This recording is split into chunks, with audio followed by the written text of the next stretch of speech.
जय हिंद। तो हम इसमें जानेंगे data analysis in spreadsheet class इसका कंप्यूटर, क्योंकि जुलाई में 4 चैप्टर पढ़ाना था। तो चलिए शुरू करते हैं। इसमें data in a spreadsheet package are kept in a more organised and proper way. ठीक है, तो क्या कर रहे हैं कि स्प्रेडशीट पैकेज में डेटा को अधिक व्यवस्थित और कागजी तरीके से रखा जाता है। Enables to analyse data and manipulate data in an effective way. ठीक है, तो यह डेटा का विश्लेषण करने और डेटा को प्रभावित तरीके से हेर फेर करने में सक्षम है। ठीक है, और data in spreadsheet can be in the form of, यानी कि ये जो कह रहा है कि फॉन्ट में ये जो है फॉन्ट में हो सकते हैं। फॉन्ट में जैसे कि टेक्स्ट हो गया, नंबर हो गया, फार्मूला हो गया, तो इस तरह फॉन्ट में ये डेटा हो सकते हैं व्यवस्थित। स्प्रेडशीट पैकेज एक ऐसा होता है जो भी कागजी तरीके से इसको रख रखाव के लिए इसको ज़्यादा यूज किया जाता है।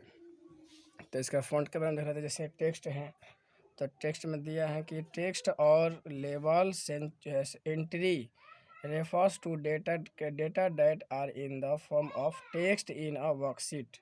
ठीक है, तो टेक्स्ट जो है, टेक्स्ट या लेबल एंट्री उस डेटा को संदर्भित करता है। ठीक है, उस डेटा को संदर्भित करता है जो वर्कशीट में टेक्स्ट के रूप में होता है। Generally it is used as heading of identification. ठीक है, जो उस रूप में होता है। It can be in the form of alphabets, यानी capital letter A to Z और small letter A to Z ये होते हैं। और नंबर्स में 0 to 9 होते हैं, और स्लेश या सम स्पेशल कैरेक्टर्स लाइक जैसे कि हैज हो गया, डॉलर हो गया, etc इस तरह का होते हैं। तो A to Z आपको इसमें मिल जाएगा, और नंबर में 0 to 9 मिल जाएगा, और स्पेशल कैरेक्टर में ये सब मिल जाएगा जो ये टेस्ट के रूप में आते हैं। ठीक है, तो आमतौर पर ये दूसरे प्रयोग में पहचान के लिए शीर्षक के रूप में किए जाते हैं। इसके अंदर जो होता है, हम देख लिए कि ए से जेड तक होते हैं कैपिटल लेटर, और स्मॉल लेटर भी होता है, और संख्या 0 to 9 होता है, या कुछ विशेष वर्ग जैसे कि जो स्पेशल कैरेक्टर जो होते हैं, जैसे कि एक्सक्लेमेशन का चिन्ह हो गया, हैज, डॉलर आदि के रूप में ये हो सकते हैं। ठीक है, तो such data should be written between quotation marks. ऐसे कोटेशन मार्क्स लाइक जैसे ऐसे हम लिख सकते हैं कि दिया ना 78.98, इसको कोटेड में लिखा गया है, कोटेड मार्क में, या ऐसे लिख सकते हैं, या ऐसे लिख सकते हैं। कुछ उदाहरण दिया है। तो इस तरह के डेटा को यानी कि उदाहरणार्थ के लिए हम इसे मतलब कोटेड का उपयोग कर सकते हैं, चिन्ह का उपयोग करके लिखते हैं। Text data is aligned towards the left side of the cells and mathematical calculation cannot be done with such data। ठीक है, such data। तो इसी तरह कि इसके जो उपयोग करके हम इसी के भीतर क्या इसे लिखा जाना चाहिए टेक्स्ट के अंदर। ठीक है, अब हम देख लेते हैं ये जो भी जो क्या कहते हैं, तो टेक्स्ट डेटा को कोशिकाओं के बाईं ओर संरेखित किया जाता है, और ऐसे डेटा के साथ गणितीय गणना नहीं की जा सकती है। ठीक है, ऐसे डेटा के साथ गणितीय गणना नहीं की जा सकती है, और ये अलाइन करके रखा जाता है। अब नंबर देख लेते हैं कि नंबर क्या है। तो नंबर और value entry refers to data that are in the form of numerical value of for doing mathematical calculations. Such data consist digital 0 to 9 mathematical symbols and special characters like ऐसे जो example में दिया है plus minus. ठीक है, plus minus, और ये कोट, ये थी cost, dollar, percentage, they are aligned towards the right side of the cells। तो नंबर संख्या यानी कि नंबर यानी संख्या या मान प्रविष्ट उस डेटा को संदर्भित करती है जो गणितीय यानी कि गणित करने में गणना करने के लिए संख्यात्मक मान के रूप में होते हैं। इस तरह के डेटा में अंक 0 to 9 गणितीय प्रतीक और प्रतीक के लिए सिंबल और विशेष वर्ण यानी स्पेशल कैरेक्टर जैसे कि प्लस, ठीक है, प्लस, डॉलर शामिल होते हैं। ठीक है, और वे कोशिकाएं के दाईं ओर संरेखित होते हैं, मतलब ये सेल है ना, तो सेल के दाईं ओर लिखा जाता है ऐसे, ठीक है, इस साइड में लिखा जाता है सेल के दाईं ओर। अब फार्मूला देख लेते हैं, फार्मूला क्या होता है। तो one of the most important features of spreadsheet package in is doing calculation. तो कह रहे हैं स्प्रेडशीट पैकेज की सबसे महत्वपूर्ण विशेषताओं में से एक है गणना करना, ठीक है, और गणना के लिए सूत्रों का प्रयोग करना। For calculation formulas are used, formula are entered to perform mathematical operations such as addition, subtraction, multiplication, division etc। तो ठीक है, तो इसका जो है ये गणना के लिए सूत्रों का उपयोग किया जाता है, और गणितीय संरचना, गणितीय संचालन करने के लिए सूत्रों का दर्ज किए जाते हैं, जैसे कि जोड़, घटाना, गुणा, भाग, ये इत्यादि को किए जाते हैं। ठीक है, formula entry in a cell is logical entry. ठीक है, तो सेल में फार्मूला एंट्री यानी कि एक लॉजिकल एंट्री होती है।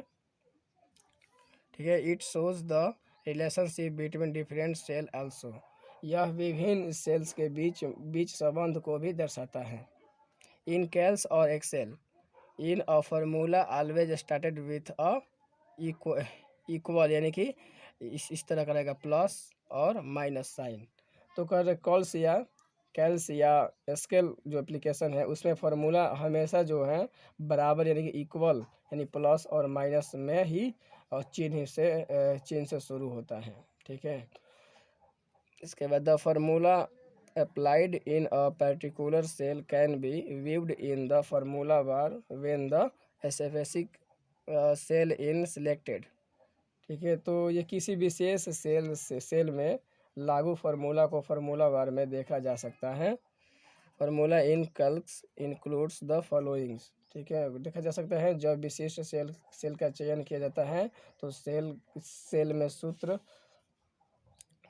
सूत्रों में निम्नलिखित शामिल होते हैं, जैसे कि यहाँ पर वैल्यू, तो यहाँ पर न्यूमेरिक वैल्यू यहाँ पर लिखेंगे, और स्टार्टिंग जैसे कि स्टेयरिंग ऐसे करेंगे, कॉस्ट में कंप्यूटर इसे दिया है। उसी तरह सेल एड्रेस लिखना होता है, ऐसे लिखेंगे A2, यानी कि इधर से ABCD होता है सेल में, उधर 1 2 होता है, तो A जो है दिया ना A2, तो इसका A और इसका 2 यानी कि दूसरा सेल के बारे में उसका एड्रेस रहेगा। उसी तरह फंक्शन क्या होगा, सम, मैक्स, निम्नम, मतलब कि फंक्शन होगा मतलब सम मतलब जोड़ना होगा तो निकालेंगे, मैक्सिमम मतलब उसका मैक्सिमम यानी ज़्यादा से ज़्यादा वैल्यू निकलना हो तो मैक्सिमम यूज़ करेंगे, और निमिनम यानी कम से कम वैल्यू अगर निकलना होगा तो हम निमिनम करेंगे सेल एड्रेस में लिखने के बाद जिसका वैल्यू निकलना हो। फिर ऑपरेटर्स जैसे मैथमेटिकल और रिलेशन लाइक, जैसे कि एडिशन करना है, मल्टीप्लिकेशन करना है, एक्सपोनेंट करना है, ठीक है, एक्सपोनेटेड करना है, या ग्रेटर देन या नॉट इक्वल टू। तो इस तरह का जो भी सिंबल इसमें करना है उसको आप इस तरह का उसमें सिंबल मिलेगा, उसका चिन्ह करके आप उसको फार्मूला में लिख सकते हैं।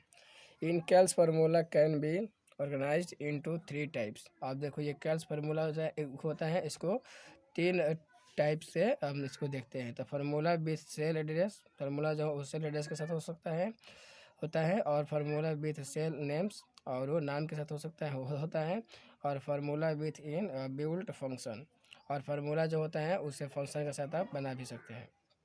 फार्मूला विथ सेल एड्रेस देख लेते हैं क्या है।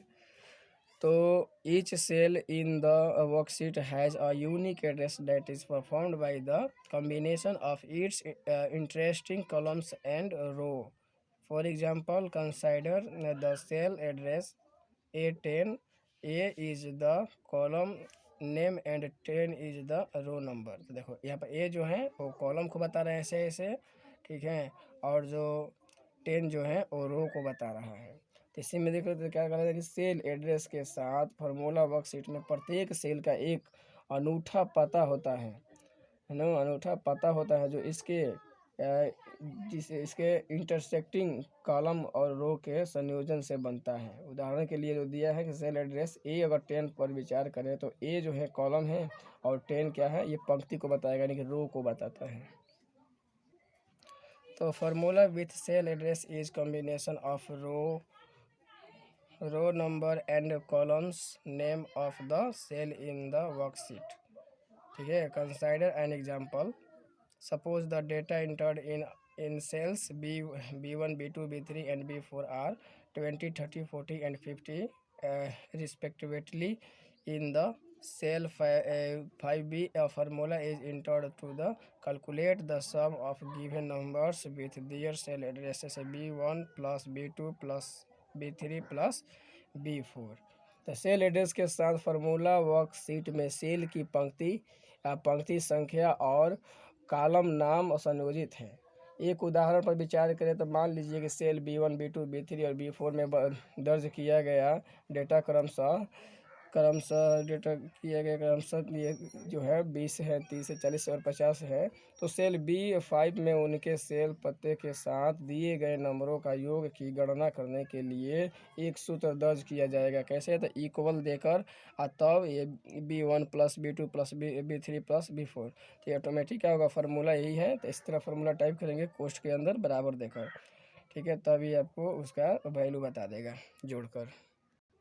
जैसे आप बुक में यहाँ पर देखेंगे तो देखिए वैल्यू दिया है यहाँ पर 20, 30, 40, नीचे 50। अब यहाँ फार्मूला भी लगाया है बराबर देकर, इसी में लगाया B1 plus B2 plus B3 plus B4 और ये कोष्ठ के अंदर दिया है। जब ऐसे करेंगे तो आपको ऐसे टाइप करेंगे, जब टाइप करेंगे तो इसे करके फिर इसका वैल्यू यहाँ पर दे देगा। फिर आप इसको बदलेंगे तो उसको अगर कोई भी अंक को बदलोगे तो वो ऑटोमेटिक उसको कंबाइन कर लेगा, जोड़ लेगा। ठीक है, तो अब यहाँ से देखते हैं। तो here the output will be 140 which is the display in the cell B5 as soon as the enter key is pressed। तरह कि यहाँ आप आउटपुट देख सकते हैं कि जैसे ही ये फार्मूला लगाकर आप एंटर किए हैं तो आपके जो सामने डिस्प्ले होगा तो वो B5 जो सेल में पूरा आपका वैल्यू यहाँ पर निकाल कर दे देगा। देखिए B5 में यहाँ पर दिखाया है 140, ये B है और ये इसका सेल एड्रेस यहाँ पर 5 है। इस तरह आपका वैल्यू यहाँ पर जल्दी ही जैसे ही आप कीबोर्ड से एंटर की करेंगे या फार्मूला में एंटर करके तो आपके सामने उसका वैल्यू दे देगा। ठीक है, तो now in the text cell example B6 if you want to get the average of value in cell B1, B2, B3 and B4 then enter a new formulas. ऐसे आप उसको करेंगे तो B5/4। अगर इन दोनों के एवरेज निकलना है तो आप इसको इसके साथ यूज कर सकते हैं। तो पूरा यहाँ से देख लेते हैं कि बदल दिया गया है कि तो बाद के सभी सेल के मान जहाँ विशेष सेल का मूल्य रहा, सेल पतों के साथ सूत्रों का प्रयोग करने का महत्वपूर्ण कारण यह है कि यदि सेल के मूल्य की गणना सेल B5 के मूल्य के आधार पर यानी कि 4 से यानी 4 से विभाजित की गई है, अब सेल को सूत्र अब आउटपुट B5 B6 में प्रदर्शित होगा। ठीक है, यहाँ पर B5 जो है प्रदर्शित होगा। Now the output 35 will be displayed in B6 so it can be noted that the average of numbers have been calculated on the basis of value of the cell 5 divided by 4। now the formula cell address B5 is equal to B1 plus B2 plus B4। मतलब इतना करने के बाद and B6 और B5 में 4 से अगर divide करेंगे तो उसका क्या करेगा, तो जोड़ने के बाद उसे डिवाइड कर देगा। The important reason of using formula with cell addresses is that if a value of one cell is changed, then the values of all subsequent cells where the value particular cell has been applied is also recalculated। कह रहे हैं कि अगर किसी भी cell में अगर कोई अंक हम चेंज कर देते हैं, उसके स्थान पर कुछ लिख देते हैं तो ऑटोमेटिक क्या होगा, उसको कैलकुलेट कर लेगा उसमें। ठीक है, तो उसके आधार पर ये कैलकुलेट कर ले। यह ध्यान दिया जा सकता है कि दबाए गए जो भी नंबर औसत और अगले सेल के B6 या B1 B3 का मानों को औसत प्राप्त करना चाहते हैं तो आउटपुट जो है 140 कैसे है तो उसी तरह B5 में भी जैसे इंटर करेंगे तो ये जो भी फार्मूला लगाया है उसका क्या करेगा, परिणाम दे देगा। ठीक है, तो अगर B6 is equal to B5 अब B4, तो इसके लिए क्या करेंगे, एक और नया फार्मूला आपको इस तरह का लगाना पड़ेगा जिसका मतलब डिवाइड करके उसका वैल्यू बताएगा। तो एक और आपको ये लगाना पड़ेगा। उदाहरण के लिए यहाँ पर दे दिए गए हैं, तो 20 यानी कि 20-30 में से बदल जाती है। सेल का मान स्वतः 140 से 150 हो जाएगा। अगर कोई सेल जो है उसका अगर वैल्यू हम चेंज करते हैं तो उसका असर कर लेगा। और ये B6 का मान जो है 55 से जैसे दिया है पर in the above example if the entry in cell B1 is changed from 20 to 30, then the value of cell B5 will change automatically from 140 to 150 and value of cell B6 will be changed from 50 to इतना।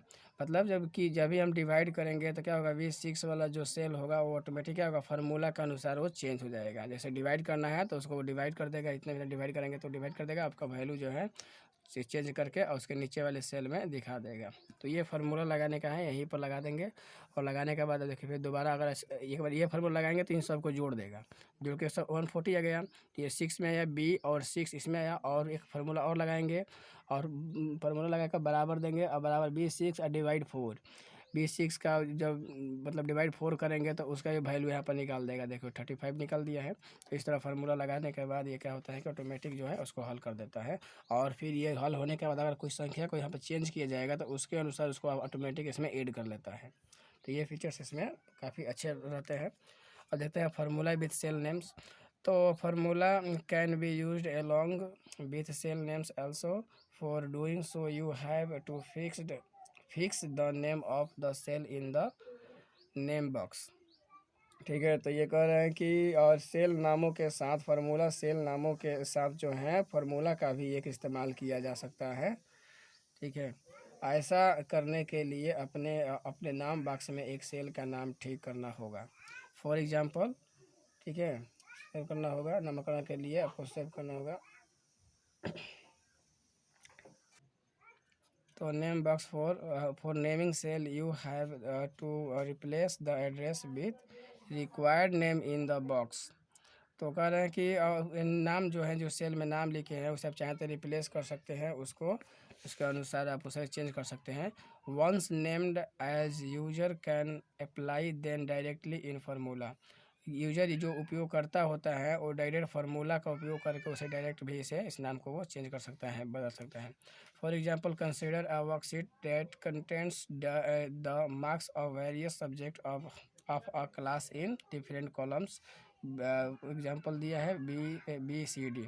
For example के लिए अगर मान लो worksheet में अगर किसी subject का किसी क्लास के सब्जेक्ट का अगर आपको कैटेगरी बनाना है, उसका अलग अलग वैल्यू बताना है, निकालना है मार्क्स उसका, तो आप B, C, D की तरह आप उसे कॉलम भरकर निकाल सकते हैं। जैसे कि now you can name the cell B as marks. Marks जैसे इंग्लिश क्या हो गया मार्क्स, तो C में देंगे एज मार्क्स मैथ।